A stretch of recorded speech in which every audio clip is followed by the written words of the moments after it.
Live? We are. What's going on out there, Oh, YouTube oh. family? This is Samuel Laker here representing Team JVS. We are not live at the moment, but while you guys are watching it, you're going to be getting this live in the premiere. But we will be in the chat. So if you guys want to ask us any other questions, we will be answering you in the chat. But we're about to break down episode 2 of Superman and Lois Heritage. Lucas, what did you think about this episode? This is an amazing episode of television. This, people, is why you love Superman. This episode right here. The fight scenes in this episode are amazing. The drama in this episode is amazing. As Sam worried in the first episode, this episode really puts Lois in focus for the remainder of the season. It touched my heart. I may have shed a tear. Maybe. Actually, I did cry. I'm not going to lie. I cried when the boys met up again, or when Jonathan said, like, this is going to be the first time I've ever went to school without you. Like, that hit a chord for me. Like this is what CW needs to do from now on. This is the type of dramatic, cinematic shot television they need to get through for the rest of the season. Yeah. One thing I'm gonna say, and I'm gonna keep harping to it, and we've had like difference of opinion about it, that from the way that the production value is, whether or not they spent more money or not. I'm just talking about from the way that this is shot. This feels like a quality show. It really does. Like, I mean, like there are moments that I'm kind of surprised. Like I'm looking at a CW show. You know what I mean? Like normally there's a certain kind of style and aesthetic to the CW shows, and they also have to play off of each other.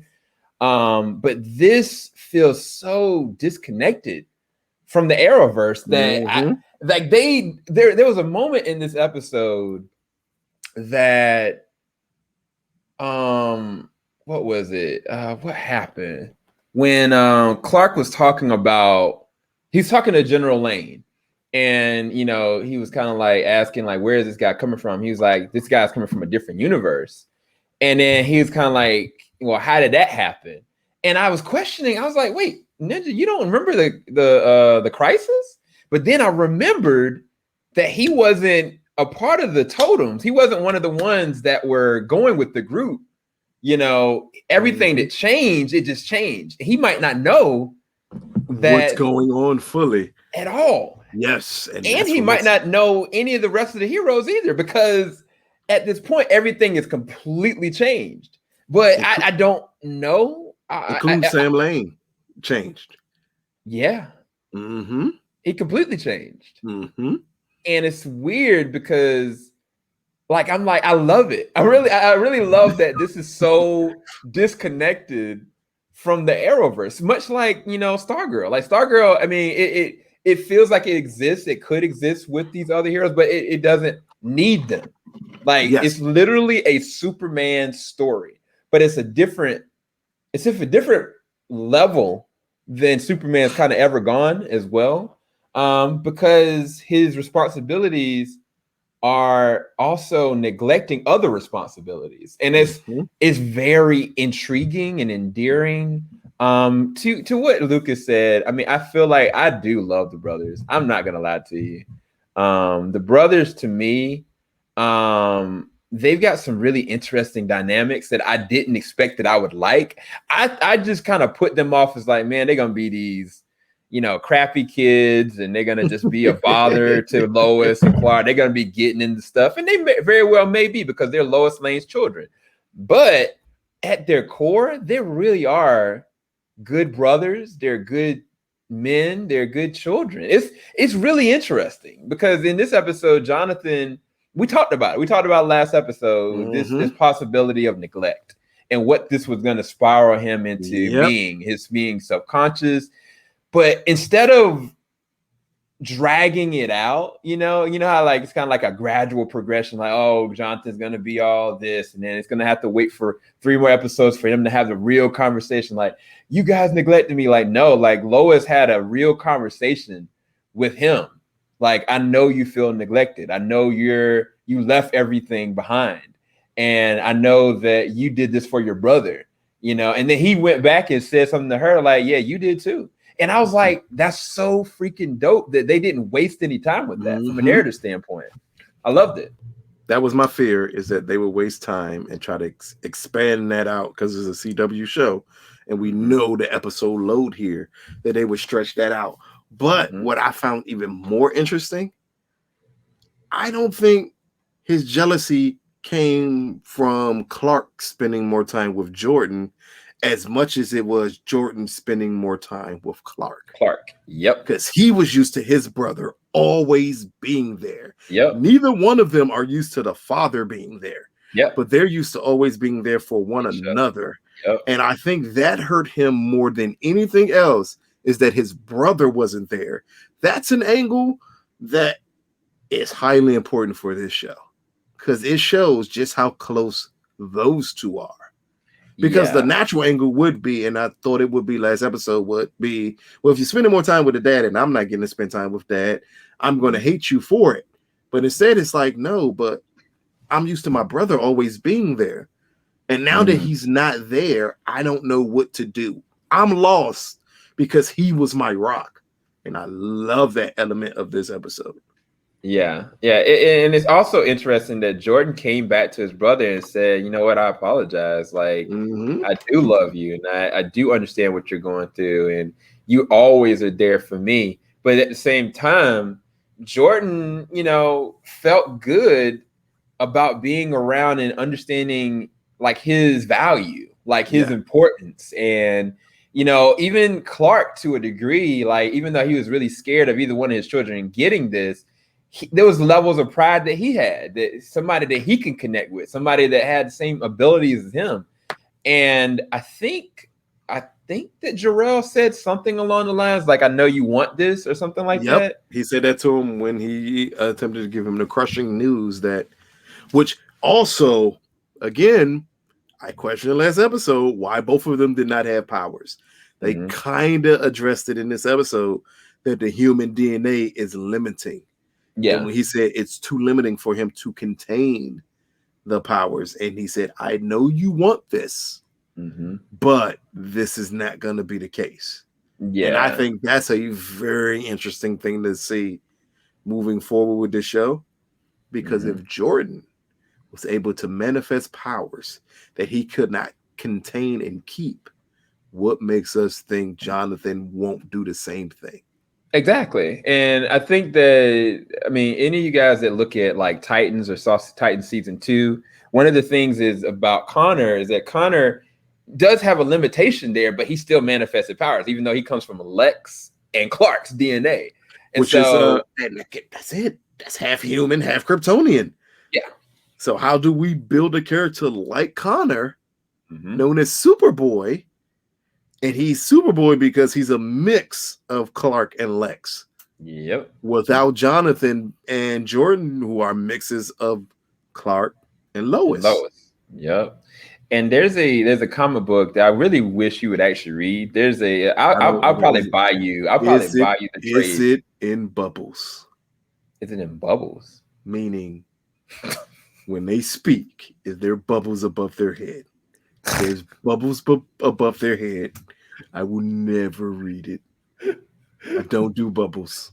It probably is. It's been a long time. The only comic book I can say, or a comic book character I read something on, was Miles Morales, because it was a book. And I said, I said, this is perfect. If comics are written as books, I have no issue reading it. If they have bubbles, nope. Yeah, Reynolds did a good job with that novel. But anyway, this specific book, Superman, Lois, and Clark, there's a very interesting narrative. At the time when Rebirth happened, there were two different Superman in existence. There was one that was still doing his normal thing. And then there was another one where it was like Superman and Lois, they went to a distant planet and they kind of like moved away and they got to a different universe and they raised Jonathan together. And Jonathan ended up having superpowers, and Clark kind of kept it on the low, but he never let anybody know that he was the second Clark. But there's a suit that kind of comes up that he kind of has a black and silver suit because it soaked in a lot of the sun's rays that he needed. But from a narrative standpoint, they've taken a lot from what this show is doing from that. if not anything from the Jonathan character, because the Jonathan character now in the comics is more like a full-grown man, and he does have powers, and he is Superman's son.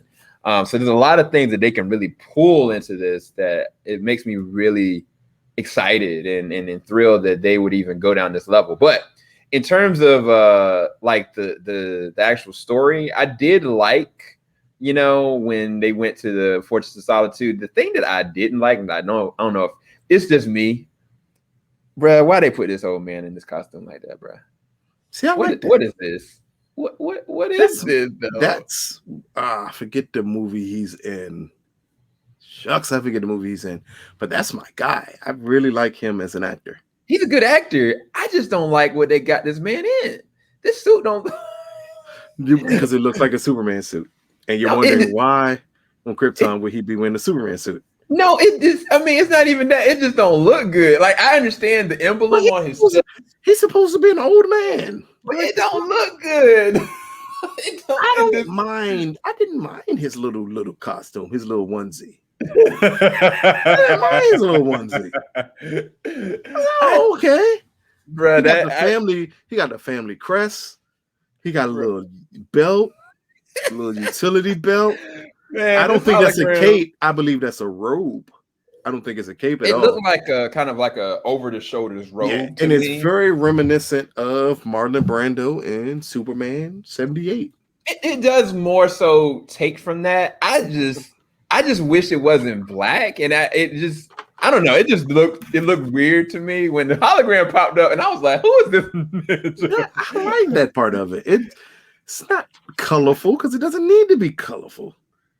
He's Jor-El, and he's here to give. All white, if that was the case, right? Nah, he shouldn't. No, not pure. All white means pure. We know that now. All white means pure. No white suits. No white suits. No. Look, hey, all I know is from the old Smallville series, Terrence Sapp actually played. Now that's the problem. Welcome to your problem.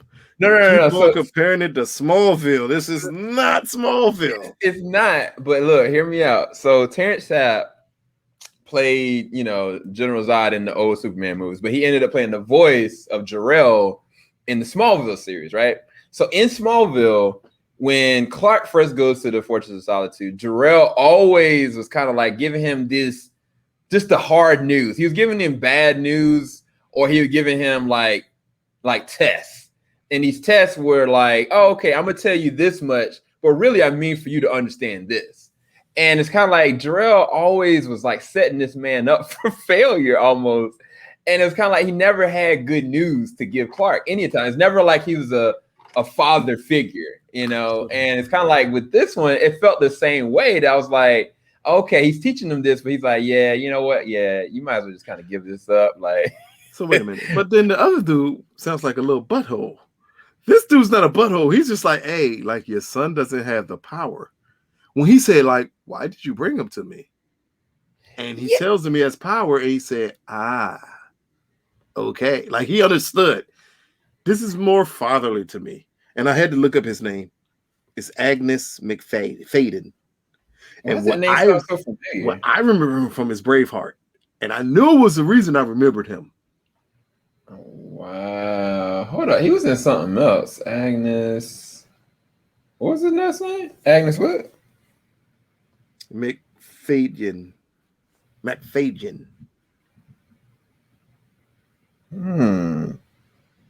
Interesting. I know he was in something else too, because I've seen him. Anyway, it's irrelevant. I just didn't like his suit, and I kind of feel like that there was a level of manipulation to this joint. I felt like he was telling Clark one half of it, like, yeah, there should be no reason that this should happen, because he even told him beforehand, like he said they said in the first episode that there shouldn't be nothing that should come from these kids, and you shouldn't look for anything. And he didn't even go on the auspices that, oh, okay, he's exhibiting powers, but what does that really mean? He gave him one note answers. And I feel like that's just the fact of him being like a hologram and AI who can't really like go into detail about what the answer could be about Jordan having. Not only that, but at that point, for Clark, you got a question. If Jordan can do this, Wouldn't Why Jonathan would be able to do this? Why wouldn't he? Especially if the guy's scan says like there's nothing extraordinary about his scan. Why is he because he scanned him. He scanned him completely. He was like, I don't see how this man did anything. Nothing with his laser. where he can contain powers to be you. And Yeah. Clark said, well, he did this. And he said, well, that doesn't mean he can contain it. Mhm. So then the fear should pop up. And I think they're going to explore that, is that if that's the case with Jordan, it's going to be the case with Jonathan. Mhm.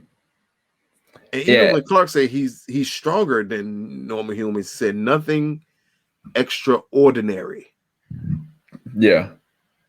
Which is be interesting. That means that does that mean he's still stronger than normal people are allowed to be? I mean, we know that Connor is. Like, he's not stronger than Superman, but he's stronger than anybody else. Yeah, exactly. So I don't know. You think they're gonna make Jordan a Connor clone? Not a clone, but meaning that he's going to exhibit some of the same powers that Connor would. He can't fly, but he has extraordinary strength. He can leap. He can do things, but he's just not Superman. There's a couple different ways they can play this out, and I'm curious, man. I really am curious. Okay, let me ask this quick question then. How much did you pay attention? How much attention should be paid to Jonathan saying, "Did you have fun being Superman and Superboy?" I mean, it definitely was intentional. I mean, all of it was completely 100% intentional. But at the same time, it's weird because Jonathan is also kind of living, like, both of them are living different sections of Clark's life.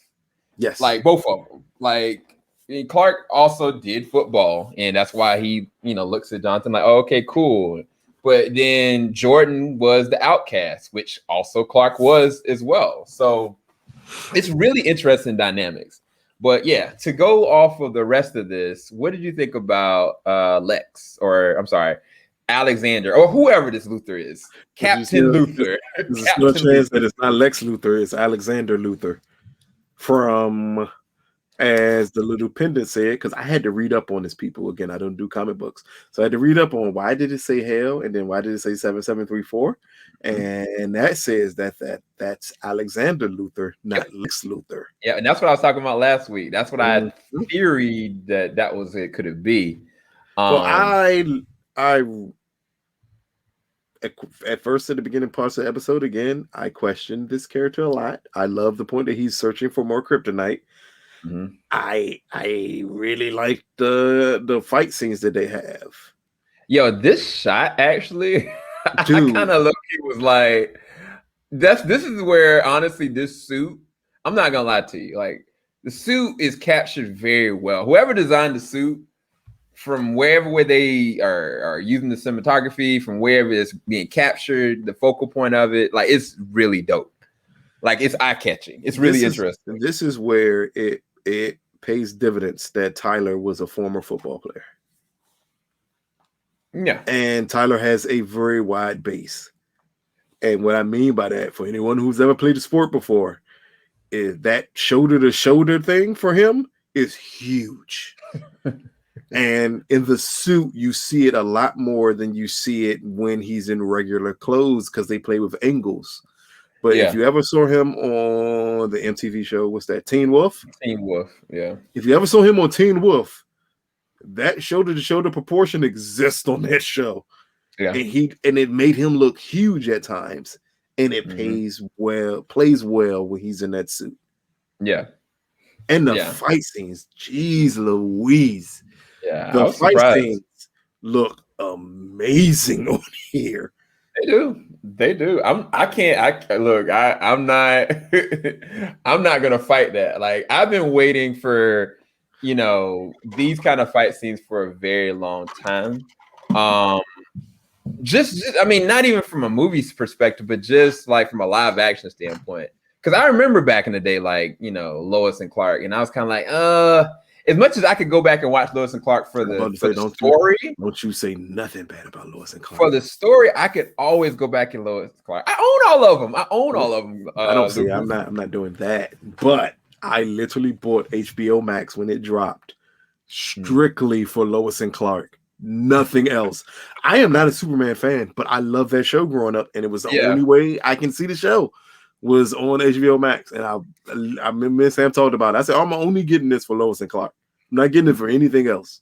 Yeah, the only thing about that was like I wish that the fight scenes could be, what they are now. And this show gives me an amalgam of the things that I love. From a cinematography standpoint, it gives me this movie kind of feel. From an action standpoint, it gives me what I wanted with like a story that, with Lois and Clark, like how intricate in that went from an emotional standpoint. Even matter of fact, like there's certain things in luxuries they take from the relationship Clark had with his parents on that show and how different that was, how that base was to this is more, all right, let's take this a step further. What happens after Lois and Clark? Like this show pitfalls from all those other shows and just continues after that. And I love that. I'm not gonna lie. But as it pertains to Commander Captain Luthor, again, it's a nice setup. It's a really nice setup onto who he is. Granted, he is still stubborn. Also, that man crazy, bro. He blew up his freaking ship. He's a little slow. Like by the end of the episode, when the computer tells him this Superman is not like your Superman, he's like, "Oh, not yet." That's the fatal part of what makes him a villain. Mm-hmm. I was waiting for him to point to what could possibly make him a villain, because before that moment, he's not a villain. He's just someone concerned. Yeah. Matter of fact, here's the thing. I'm going to say this, and it's going to make people mad. Oh, okay. Right after he says that, he goes from being possibly not a villain to being Batman in BVS. To the T, he's Batman in BVS. Batman in BVS' whole motive was, I don't know if he can be a threat, so I'm still going to treat him like he's a threat. Luthor's whole thing here is, I know in this world he's not a threat, but I'm going to treat him like he could be a threat. Same motivation behind both of them. Yeah. It definitely is. And technically, if we want to go from episode 1 to 2, he really hadn't killed anybody. He used a repulsor ray. He used sound waves to push people away, but we didn't see him actually actively kill anybody. Mm-hmm. And that's when I was kind of like, oh, okay, I know where this is going. But then I told Lucas, I said this last week, and you were like, no dark Superman, would be stupid. No black I don't want a dark. Well, my thing was with Crisis happening, I said not that I didn't say it wouldn't be a dark Superman. I said, wouldn't he have to know the Superman on the Earth that he's on wouldn't be the Superman that he remembers? And I was right about that part. I was right about that part because the computer told him it's not the same Superman. I just did not pay attention that this ninja wouldn't care and still treat him like the same Superman. I mean, but to be fair, with his situation, like he found General Lane and he was like, yo, you gotta take this dude out because he's gonna kill your team. I love you. I don't want you to die. But if you see General Lane as a completely different general than the one from your world, wouldn't Superman not be the same? But or are they playing an angle that something happens that changes? That's what I was. And I will always argue I like better than that other black suit. Anyway, this is my position on it. I think that this world that he comes from is going to be a foreshadowing situation. I really do, because General Lane is already on the fence. Like he said to Clark in really candid detail, he was like, "You told him, didn't you?" And he's like, "I didn't have a choice." Like. And Clark played it smart. He didn't tell him why he had to tell him because John did not have powers. Yep. He was like, "You're going to destroy and rip your family apart." And technically, part of that is kind of true. Like it is going to happen. I mean, it's It's inevitable, but It's I think that they could possibly come out of it stronger while also being hurt through the process. But I mean, I felt like when you got like a good actor like this playing General Sam Lane, you're not just going to have him be the good guy the whole entire time. There's going to be a circumstance that's going to happen that he's going to be pitted against Clark at some point. It's going to happen. And it's going to pit Lois and make her decide which one is more important. I mean, she ain't got no choice. She got kids with this ninja. She can't. Look, unless here. God forbid. Look here, it's been many a women that we thought that, and boy, did they go the opposite way with it.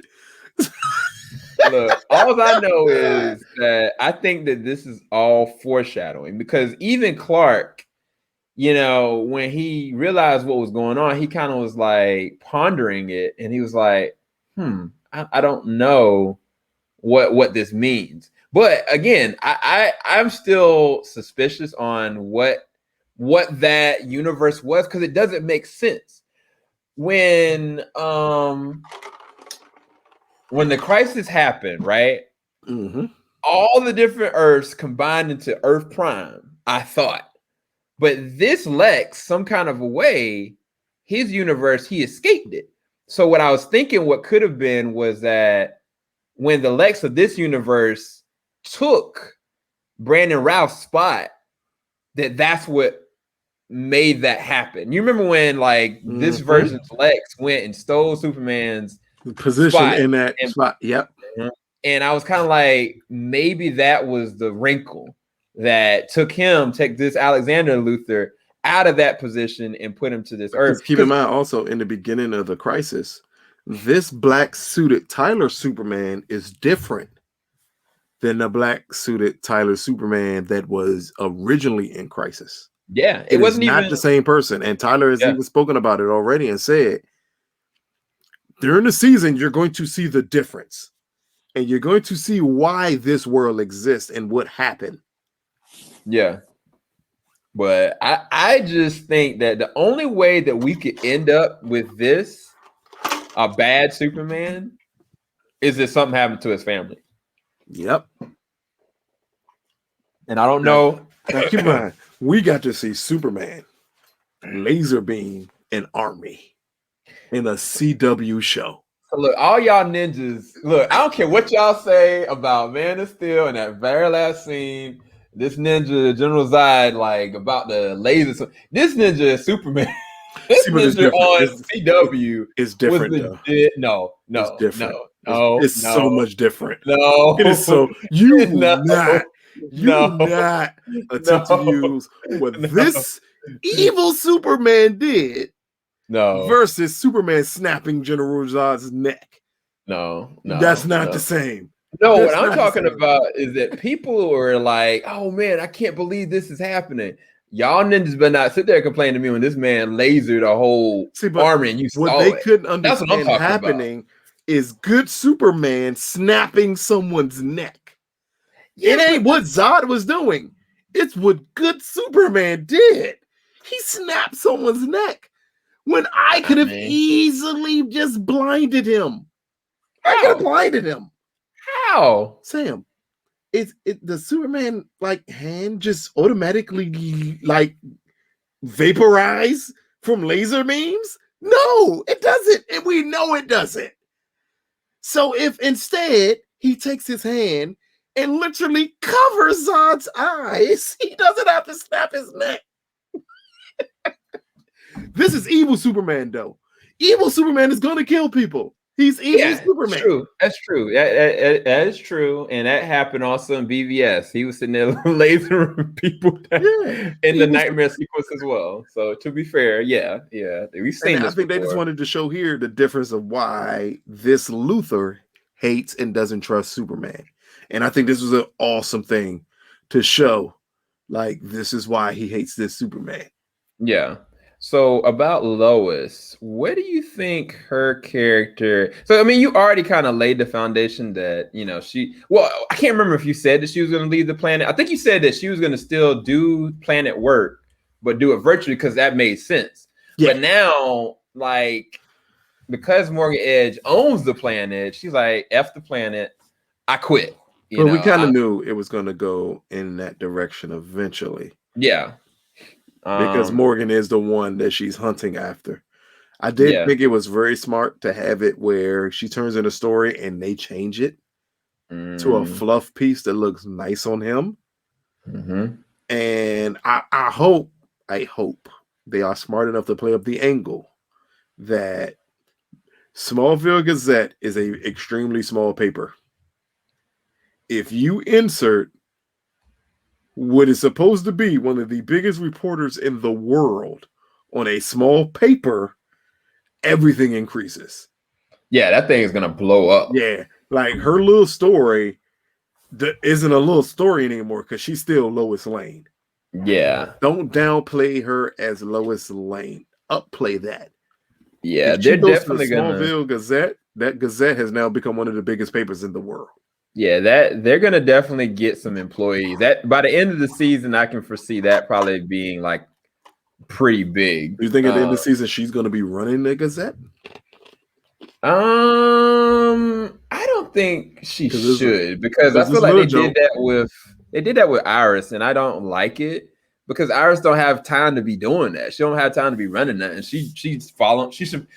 Iris should be following the lead, but instead she's running it and has 3 people under her, and I don't know. It's kind of annoying. I don't really like the way they handle that with Flash. I mean, but with Lois is a little different though. Yeah. And then this is a very small town paper. Like Iris is in a Star City. He's in a main city. This dude, I swear I've seen him in something before. I don't know what his name is, but we'll see if he's good. Well, we know he's not good. We know. No, I mean like good. As his performance as I did do some reading up, and you will be proud of me. I did some reading up because I wanted to know about the town that Lois brings up that didn't get the workload that he said and didn't meet the projections. So the town he's talking about is actually from Batman. And I did not know that. So it's where Dick Grayson went to college at. So do you think there's a chance that they're dropping these Batman hints for a reason? I personally have always felt like if they're going to sit there and go as bold as to put Superman up here, you already have a Batman that exists on Titans. Why not? I mean, you're not putting Batman on the small screen. No, I mean like the characters. I'm talking about like any of the characters that's around him. Yes, and I can see them doing that. Like, do you think this could lead to Nightwing? So the problem is that they did something stupid with that I don't know. I don't know now because after Crisis, I don't know what everything is. Because they said in the beginning of Crisis, they had like this Earth here, and like Titans was on its own Earth, and Doom Patrol was on its own Earth, and Stargirl was on its own Earth. But now that everything is collided, I don't know. I really don't know if season 3 of Titans is going to be like completely different because of the change. That would be interesting if they have a completely different Batman and silhouette from after Crisis. You think that they would do that? You think they would be willing to? Hey, they have free reign. Unlike another said company, this company actually owns all their characters. True. They can literally do whatever they want to with this. And now, officially, Superman will be able to go directly to HBO Max. It is not part of the Flash, the Arrow, and stuff deal they had with Netflix. So all the new shows go directly to HBO Max anyway. Yeah. So it gives them free reign to decide to connect. Because I think that's what kept it separate. Is that they knew they didn't have first run rights to a lot of that stuff. So they kept it separate. But now a lot of the shows they didn't have first run rights to, they're ending. Yeah. And then like kind of what people thought Marvel was doing with the Netflix shows. It's no doubt about it. Warner Brothers is doing with the CW shows. They ended every show that Netflix has first run rights for. Yeah. And then they're combining everything else to HBO Max. And they're like, man, we got a toolbox we can play with here, along with the other news that possibly came out about a possible Arrowverse character being on a different show on HBO Max, which is supposed to be part of the Arrowverse also. I know what you're talking about. So I think that's it's interesting to see. Do we eventually, maybe in season 2, season 3, you see the Dick Grayson from Titans pop up in Superman and Lois? I think it's very possible. I mean, we talked about it last week that they were going to greenlight a season 2, but I didn't think they were going to do it that soon. It's only one episode. I said it's a Superman show. It's going to get a second season. So I'm assuming this is the character you're talking about, right? Of course. Okay. Of course, right. Mr. Diggle being a Green Lantern is highly important. Yeah, because again, it shows the evolution of the Arrowverse. As many as the people who complain that they hate the Arrowverse, which, I mean, besides Supergirl, is it really anything to hate in Arrowverse besides Supergirl? Like, I understand hating Supergirl. I really do. I mean, I didn't see Batman Woman season 1, so I can't. No one should. No one should. So, no one should. But season 2 ain't that bad. Like at this point, they are definitely doing their thing to connect as much as possible, knowing that they're not planning on connecting the movies as much because they have this other universe that they can connect as much as humanly possible. Yeah, it's true. It's true. I mean, I'm with it. I'm all the way with it. But as far as this episode, I think it was another winner. And again, I know that if Nadir was a part of this, he would probably say the score is just amazing. something like. But it is, I ain't gonna lie to y'all, man. Like, I love the score. This is high quality television. Who would have thought? Who would have imagined?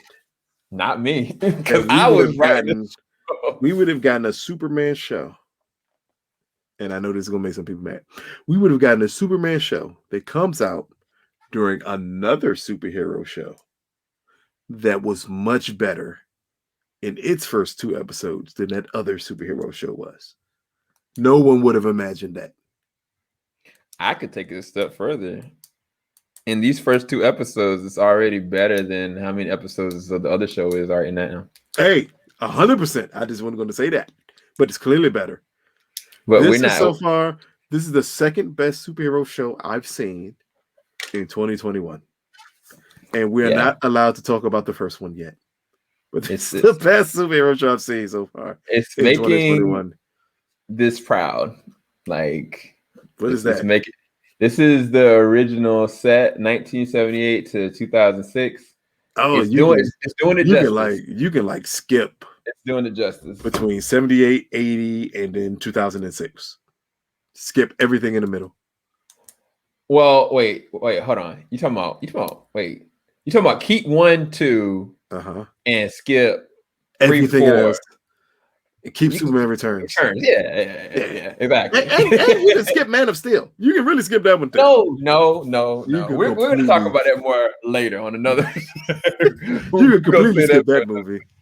I will never skip that. Anyway, what do we rate this episode? Do you think this was better than the first episode? I don't. I actually think this is better than the first episode. And the first episode was really good, but for me, this was a better. And maybe because the continuation, once is interesting, and it's a sports analogy. Once you start off great, you want to see if you can stick the landing. Yeah. And this episode stuck the landing, and that to me is way more important than the lead up that happens in the first episode. I agree. It's equivalent to people with the Avengers, where Infinity War was good to a lot of people, but you wanted to see them stick the landing with Endgame, and they stuck it, and you're like, got it. That's why for most people that's the better thing, even though Infinity Wars is better than Endgame, but for most people it's the reverse effect. So for me, it is the reverse effect here. I can acknowledge the first episode as a whole is better, but I enjoyed the second episode more. Yeah, I can get behind that because I know that some people were even asking me, like, do you think that the second episode is going to be good? Do you think it's going to be the same quality? I'm worried that the quality is going to drop on this. I'm worried they're going to drop the ball. And I'm like, bro, I don't know. They ain't giving me the episodes early yet. But I can definitely say the quality didn't drop. They furthered the story. They established the worries and the concerns I've already had. they're not dragging it out for no good reason, which is a plus to me. And I would rest this at another 9 out of 10. I think it was a good episode. I really did enjoy the episode. All we ask from UCW, maybe, just maybe look into doing this. Don't make this 20 episodes ever. They should keep it to like maybe look into this, because that's what they're going to do with Stargirl. If I'm not mistaken, is they're going to keep Stargirl always around that 13 to 15 episode mark. Keep this show around that same mark. There's no reason for this to ever get bloated to the 22, 24 episodes that Arrow was getting, that Flash gets, like Batgirl's gonna get, like none of that. Keep it at a precise 13 to 15 episodes and keep it moving. You got so many other shows coming. Let's start limiting these Arrowverse shows where it's one contained story. Yeah. The Black Lightning effect, because that's what Black Lightning has been for most of the time. It's one contained story around that 13 to 15 episode mark. Yeah. Yeah, I definitely would agree with that. Do you think that there's going to be anything coming from this? Clark and Lana. No. I don't know if you know the backstory of them or not. Yeah, but everybody knows about Clark and Lana. I don't read comic books, but I know that like that was his first girlfriend that he fell in love with. Like, and everything that entitles. I don't think it is, because he's a family man. I don't see Clark as a guy who's going to like cheat on Lois with Lana. Like, no, that's not going to happen. Okay. It's just really weird. Lana maybe wanting it is different. Let's just say that. Lana maybe wanting it is a different story altogether. Clark doing it, no. Yeah, because the reason why I asked that question is because aside from, this being Smallville, I mean, the best connection would be Lana. You got, her husband that's really, he's down this spiral that either one, he's going to get killed or he's going to be a rival. One or the other. But we got to keep in mind why he's mad is so legitimate. I fully understand his issue. And that's what I like about this show. No one's here so far is evil just to be evil. No. All of them, you understand. Like, his whole thing is, I want to save Smallville. And without this guy, it's impossible to do it. Yeah. He's actually a really good guy. He's just been painted as the opposite of what should be considered as good, because he's looking out for the town. Yeah. Like, he's trusting the guy that's the snake. Exactly. He's naive. I have no issue with a naive character here. And so I don't think he's a bad husband, so I don't see no reason to interject the cheating marital problems. Yeah. And he did have a really in-depth conversation with Lois. Like, he could have been really disrespectful. Like, yeah, you don't earn no food here. Like, you trying to take food out of people's houses and their homes. Like, he broke it down to her. Like, this is how I really feel. And I'm going to give you this, this ribs, but this is what's real reality of it. And Lewis had to accept it, which makes for really good conversation. It makes for good plot and scripting and because in the end, we're going to cheer for Lois Lane because she's Lois Lane.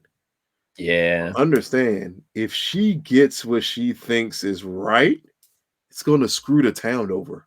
Oh, bad. Really bad. That's very interesting. Really bad. It takes away hope. Let me say that. It does the opposite of damn it, CW. If Lois gets what she wants, she takes away hope from the town, which is odd because Superman stands for hope for everyone. Yep. He does. Look at CW. Look at CW growing up. But it's weird though, because there's another thing, and I brought this up last week, is that what were they going to do with Lois? And I said the one thing that I knew is that she kind of is the glue.